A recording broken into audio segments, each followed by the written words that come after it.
Recipe వచ్చేసి fish పులుసు అండి.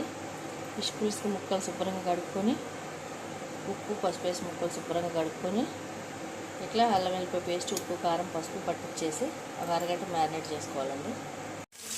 మిక్స్ అయిన తర్వాత ఫిష్ ముక్కలు ఇందులో వేసేసేది.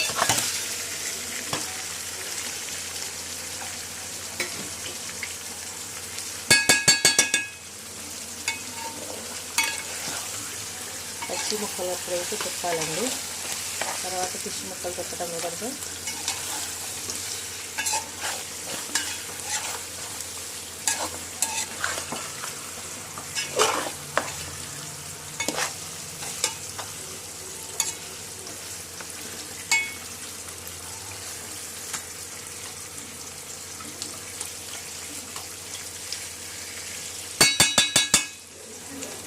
ఇట్లా మంచిగా మగ్గనివ్వండి. ఫిష్ ముక్కలు ఇట్లా మంచిగా మగ్గనివ్వండి. కొంచెం హాఫ్ స్పూన్ పసుపు, హాఫ్ స్పూన్ కారం, ఒక ఫుల్ స్పూన్ సాల్ట్ వేసి మళ్ళీ ఒకసారి కలిపి వేసి పెట్టానండి. ఇప్పుడు దీన్ని మంచిగా మూత పెట్టేయండి. మంచిగా మంచిగా ఇట్లా పులుసు ముక్కలన్నీ మంచిగా ఇగినాయండి. మంచిగా నూనె తేలుతున్నప్పుడు చింతపండు పులుసు ఇందులో పోసేస్తాను.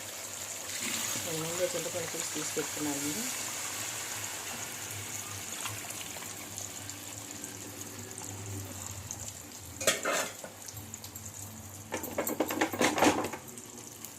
చింతపండు పులుసు పోసినాక ఒకసారి తిప్పాలండి.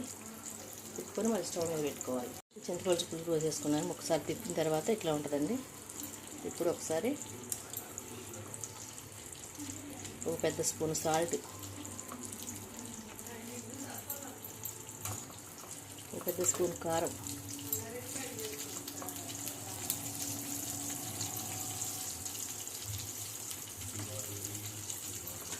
వేసి ఒకసారి తిప్పుకోవాలి. వేసేసి అన్నీ ఉప్పు కారం పసుపు మసాలా పొడి వేయండి. ఒక స్పూను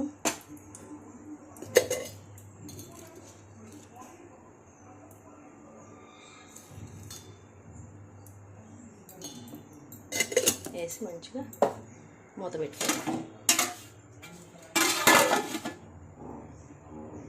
మంచిగా ఉడకనివ్వండి.